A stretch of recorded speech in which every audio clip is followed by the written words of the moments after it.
మధ్యతరగతి కుటుంబాల మేలు కోసమే కళ్యాణ లక్ష్మి షాదీ ముబారక్ అందిస్తున్నామని మాజీ మంత్రి తలసాని శ్రీనివాస్ యాదవ్ అన్నారు. సికింద్రాబాద్ తహసీల్ కార్యాలయంలో 159 మంది లబ్ధిదారులకు తలసాని చెక్లను పంపిణీ చేశారు. అర్హులైన వారు ప్రభుత్వ పథకాలను సద్వినియోగం చేసుకోవాలని చెప్పారు. జలమండలి నూతన ఎండీగా అశోక్ రెడ్డి భరత్ల స్వీకరించారు. ఖైరతాబాద్ లోని ప్రధాన కార్యాలయంలో ఉదయం 10 గంటల 15 నిమిషాలకు ఛార్జ్ తీసుకున్నారు. నూతన ఎండీకి జలమండలి అధికారులు, ఉద్యోగులు ఘన స్వాగతం పలికారు. సంగారెడ్డి జిల్లా పటాన్ చెరువు మండలం చిట్కూరు గ్రామంలోని 230 ఎకరాలకు పైగా విస్తీర్ణంలో ఉన్న పెద్ద చెరువులో భారీ సంఖ్యలో చేపలు మృతి చెందాయి. 2 రోజుల క్రితం ఒక్క చేప చనిపోతూ రాగా ఉదయానికంతా టన్నుల కొద్ది చేపలు మృతి చెంది ఒడ్డుకు చేరాయి. ఈ చేప పైన ఆధారపడి 100 ముదిరాజ్ కుటుంబాలు జీవిస్తున్నాయని, తనను ప్రభుత్వమే ఆదుకోవాలని మత్స్యకారులు వేడుకుంటున్నారు. మత్స్య కార్మికులు ఎవ్వరూ అధైర్యపడవద్దని, తాను అండగా ఉంటానని భరోసా కల్పించారు కాంగ్రెస్ నేత నీలం మధు.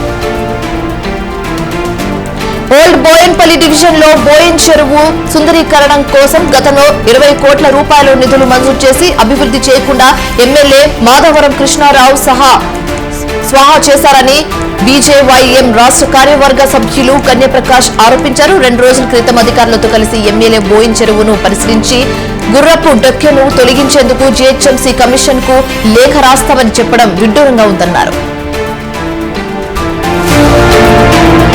గంజాయి రహిత సమాజాన్ని నెలకొల్పాలని భైంసా టౌన్ సీఐ రాజారెడ్డి తెలిపారు. పోలీస్ శాఖ ఆధ్వర్యంలో భైంసా డివిజన్ కార్యాలయం నుండి బస్టాండ్ వరకు జరిగిన ర్యాలీలో పోలీసులు, పలు పాఠశాలల విద్యార్థులు భారీ స్థాయిలో పాల్గొని ప్రతిజ్ఞ చేశారు. తెలంగాణ రాష్ట్రంలో డ్రగ్స్, గంజాయిని నిర్మూలించేలా ఉద్దేశంతో ప్రభుత్వం పటిష్ట చర్యలు తీసుకుంటామన్నారు. పెద్దపల్లి జిల్లా మంతని పోలీసుల ఆధ్వర్యంలో అంతర్జాతీయ మాదక ద్రవ్యాల నిర్మూలన దినోత్సవం సందర్భంగా పాఠశాల విద్యార్థులతో ర్యాలీ నిర్వహించారు. ర్యాలీలో మంతని సీఐ వెంకటేశ్వర్లు, ఎస్ఐ వెంకటకృష్ణ పాల్గొన్నారు. పట్టణంలోని పులే విగ్రహం నుంచి జూనియర్ కాలేజ్ వరకు డ్రగ్స్ నివారణ ర్యాలీ నిర్వహించారు. కామారెడ్డి జిల్లా ఎల్లారెడ్డి మండల కేంద్రంలో అంతర్జాతీయ మాదక ద్రవ్యాల వ్యతిరేక దినోత్సవం సందర్భంగా డీఎస్పీ శ్రీనివాస్ ఆధ్వర్యంలో మత్తు పదార్థాల అవగాహన ర్యాలీ నిర్వహించారు. యువత మత్తుకు బానిస కాకూడదనే ఉద్దేశంతో విద్యార్థులతో కలిసి పోలీసు అధికారులు పట్టణంలో ర్యాలీ నిర్వహించారు. మత్తు పదార్థాలు అమ్మకాలు, వినియోగానికి వ్యతిరేకంగా నినాదాలు చేస్తూ ర్యాలీ నిర్వహించారు. అంతర్జాతీయ మాదక ద్రవ్యాల వ్యతిరేక దినోత్సవం సందర్భంగా ఉప్పల్ రింగ్ రోడ్ వద్ద మల్కజ్గిరి ట్రాఫిక్ ఏసీపీ శ్రీనివాసరావు ఆధ్వర్యంలో అవగాహన సదస్సు నిర్వహించారు. ఆటో, క్యాబ్ డ్రైవర్లకు మాదక ద్రవ్యాల గురించి వారితో ప్రతిజ్ఞ చేయించారు. డ్రగ్స్ బారిన పడకుండా పిల్లల పట్ల శ్రద్ధ వహించి వారి భవిష్యత్తును బాగుపరచాలని ఏసీపీ తెలిపారు.